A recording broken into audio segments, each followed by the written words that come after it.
In a busy, fancy restaurant, waiters in sharp uniforms moved quickly, serving important clients. Among them was a young waiter named Mark, whose sharp comments sometimes hurt more than he realized. The restaurant was known for its luxury and exclusivity, but tonight, something unexpected happened. A man walked in wearing old jeans and a simple t-shirt.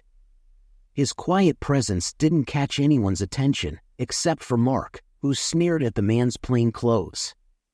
Mark decided to make fun of him in front of the wealthy guests, not knowing that this seemingly ordinary man was about to teach him a lesson.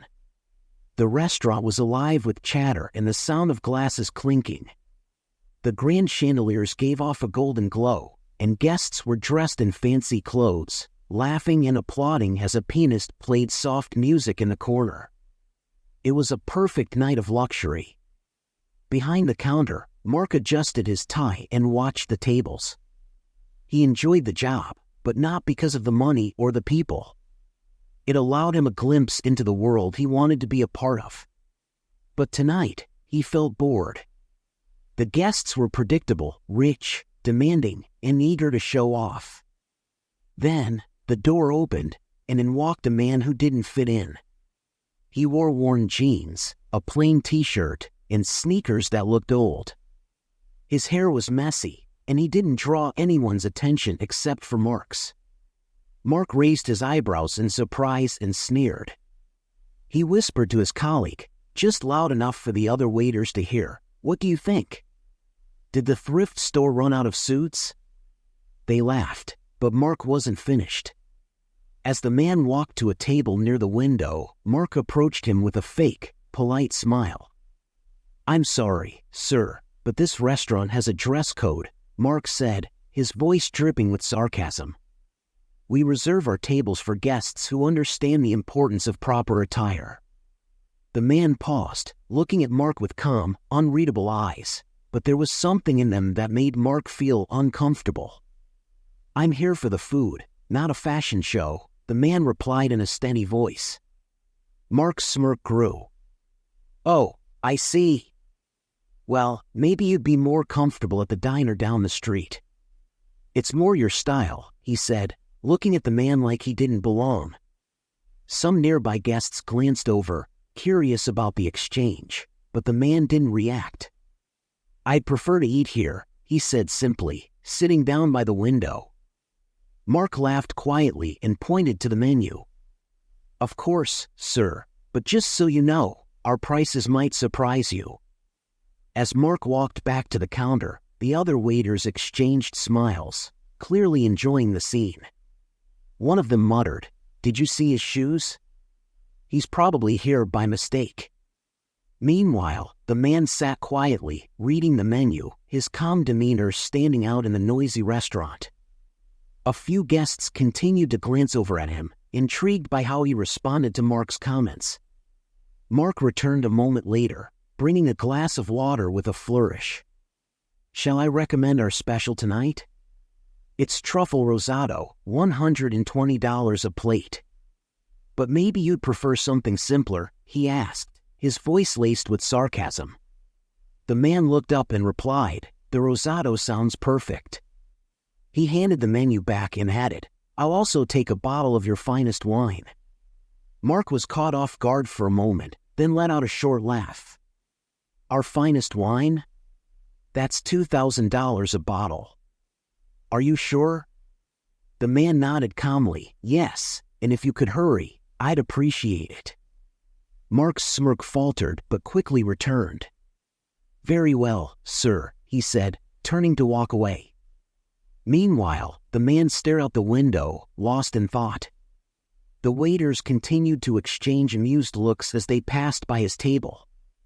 Mark returned with the wine, pouring it with exaggerated elegance. "Here you go, sir," he said with a sarcastic tone. "I hope it's to your taste." The man took a sip, nodded, and set the glass down. "It's excellent," he said simply. Mark watched him for a moment, feeling uneasy, but shrugged it off. "Enjoy your meal," he said as he walked away. What Mark didn't realize was that the quiet man wasn't just there for dinner. He was about to change the course of the evening and leave a lasting impression that no one in the restaurant would forget. The man picked up his fork and started eating. His movements were slow and calm, as if he had all the time in the world.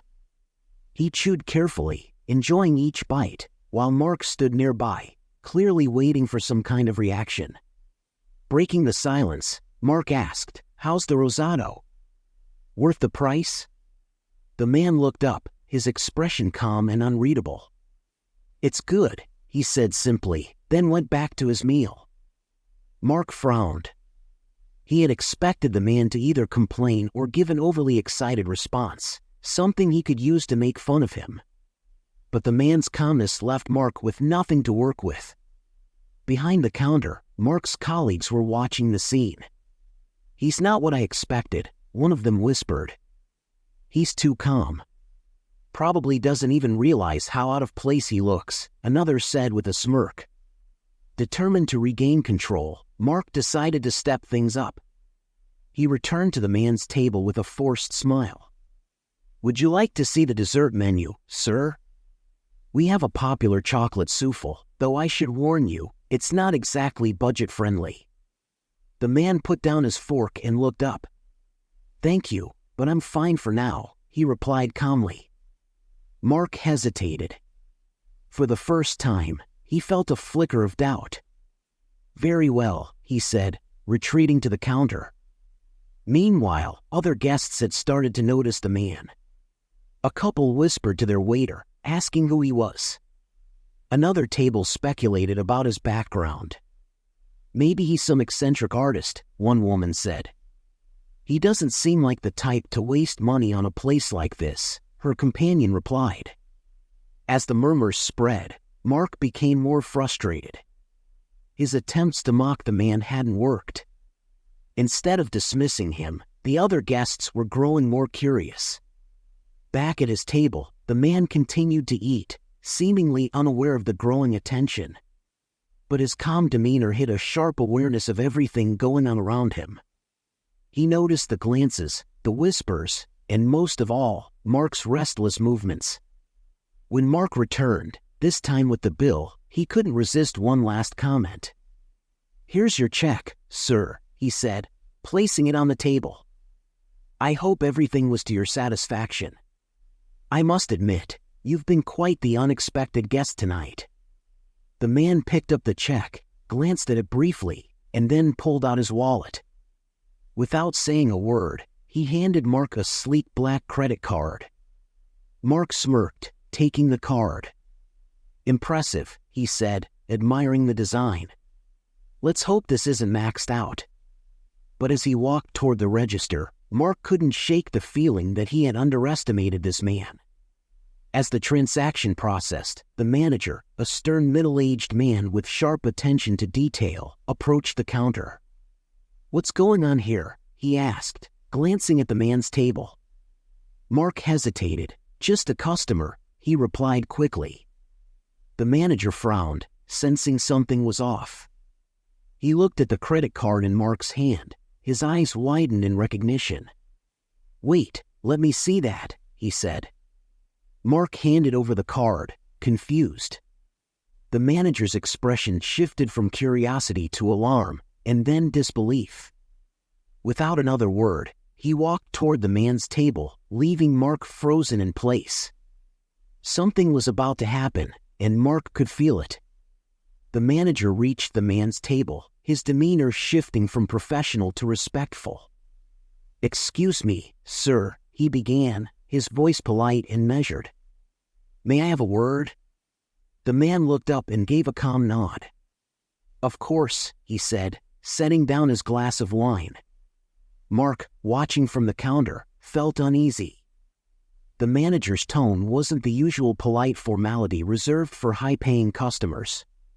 It was different, more respectful, like something deeper was at play.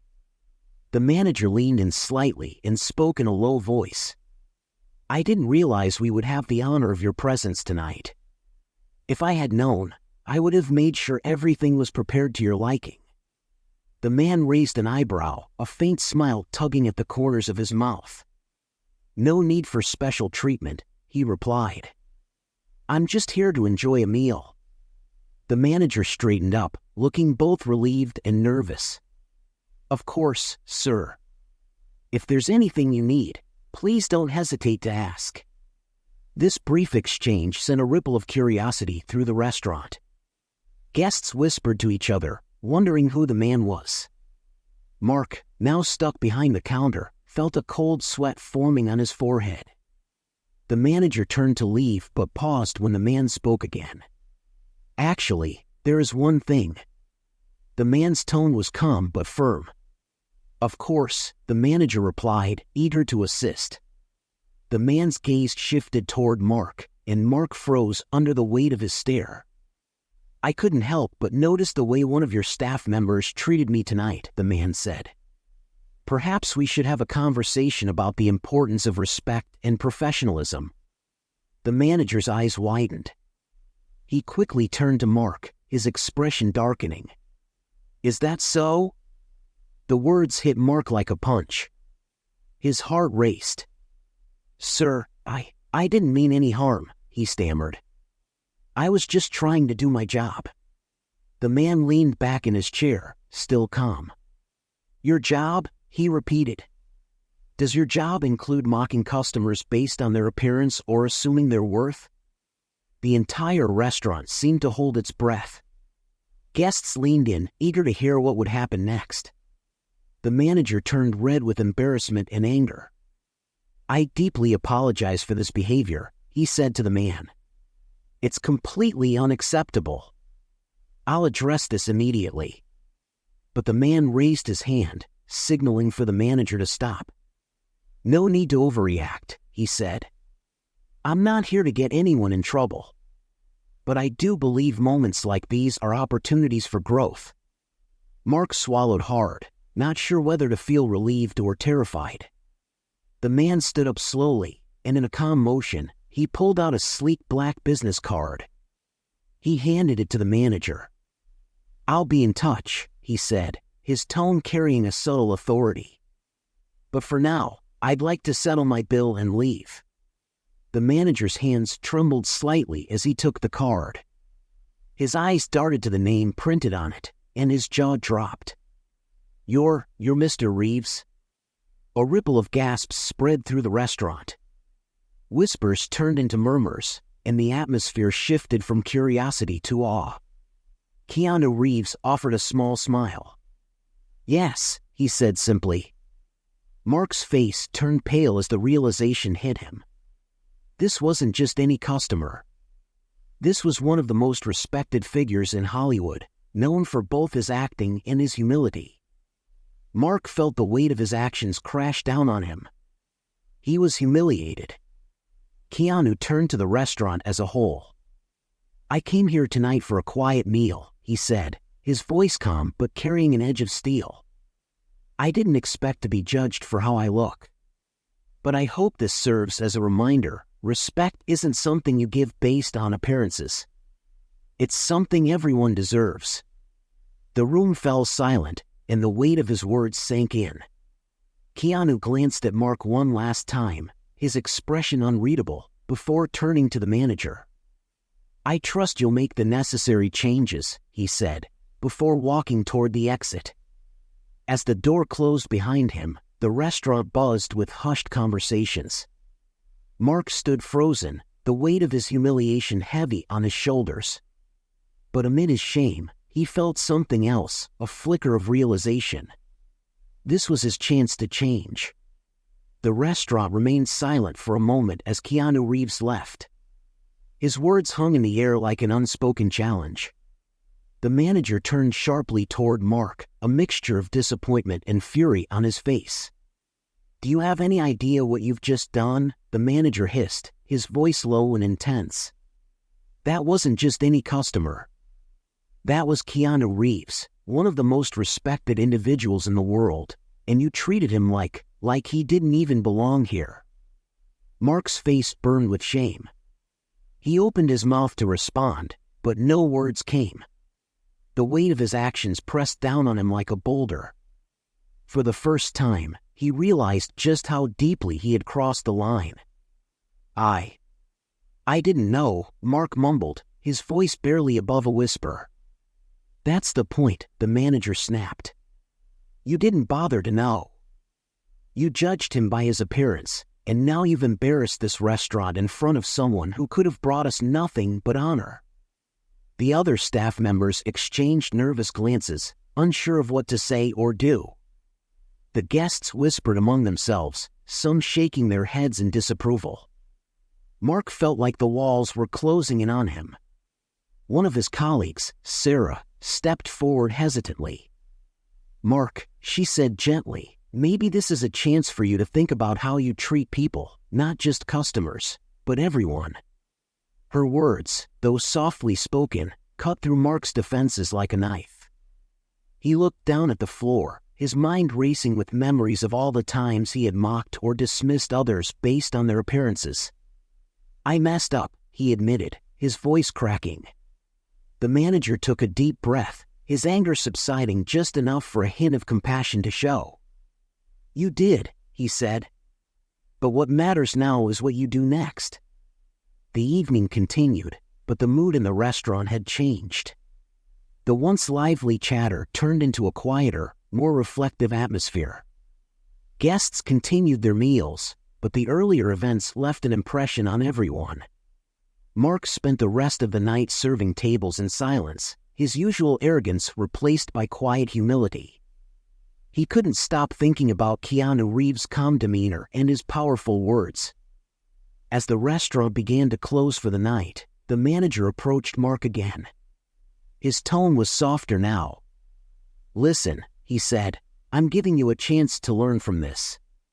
If you want to keep your job here, you need to show me that you're willing to change. Mark nodded, his eyes downcast. I will, he promised. Good, the manager replied. Because respect and kindness aren't optional in this business or in life. As Mark cleaned up the last table, he noticed a folded napkin under an empty plate. Curious, he picked it up and found a handwritten note inside. It read, Everyone deserves respect. Remember that. K.R. Mark stared at the note, his chest tightening with a mix of guilt and gratitude. It was clear Keanu Reeves had left it for him, a quiet reminder of the lesson he needed to carry forward. For the first time in a long while, Mark felt a glimmer of hope, not just for his job, but for himself. The next morning, Mark arrived early at the restaurant, still thinking about the events of the previous night.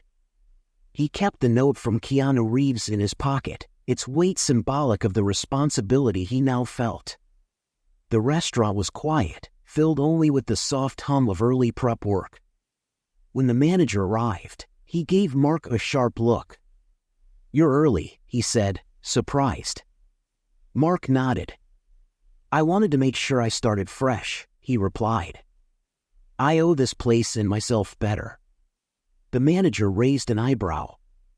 Let's hope you mean that, he said, before heading to his office. Throughout the day, Mark approached his work with newfound humility. He greeted every customer warmly, treated his colleagues with respect, and refrained from making sarcastic comments. It wasn't easy when a demanding customer snapped at him for a mistake. His old instincts nearly kicked in, but instead of rolling his eyes or muttering, he apologized and calmly fixed the mistake. His colleagues noticed the change. What's gotten into you? Sarah asked during a quiet moment. Mark hesitated before pulling the note from his pocket. Keanu Reeves, he said, holding it up. He didn't just pay for his meal. He paid for me to wake up. Sarah smiled with approval. Maybe you're finally learning what this job is really about. Later, as the evening approached, a group of casually dressed customers entered the restaurant. Mark caught a glimpse of himself in the mirror and remembered how he had once judged people just like them. He took a deep breath and approached the table with genuine warmth. Good evening, he said. Welcome to our restaurant. Can I get you started with something to drink? The customers smiled, their expressions free of judgment. Thank you, one of them said. As Mark walked away to get their drinks, he felt a quiet sense of pride. He wasn't just going through the motions anymore, he was truly trying to be better. Later that night, the manager approached Mark again, this time with a thoughtful expression. "I've been watching you," he said. "You're different today." Mark nodded. "I'm trying," he said simply. The manager's stern demeanor softened. "Good," he said. "Because this isn't just about the restaurant, it's about how you carry yourself in life."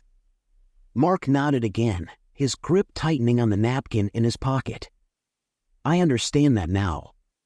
As the restaurant closed for the night, Mark lingered for a moment, looking around the empty dining room. He thought of Keanu Reeves, the calm way he handled everything, the quiet strength in his words, and his generosity in leaving a lesson instead of anger. Mark knew he still had a long way to go, but for the first time in years, he felt like he was on the right path. The next day, the manager received a handwritten letter in the mail. It was from Keanu Reeves. The letter read, "I hope my visit served as a reminder that kindness and respect can change lives. Thank you for the meal. It was excellent. Please use the enclosed check to support your staff's growth and development. I look forward to dining with you again someday. Best regards, Keanu Reeves." Enclosed was a check for an amount that left the manager speechless. From that day forward, the restaurant became known not just for its food, but for the kindness and professionalism of its staff. Mark, now a changed man, carried Keanu Reeves's lesson with him everywhere he went, a reminder that respect has no price tag, but its value is immeasurable.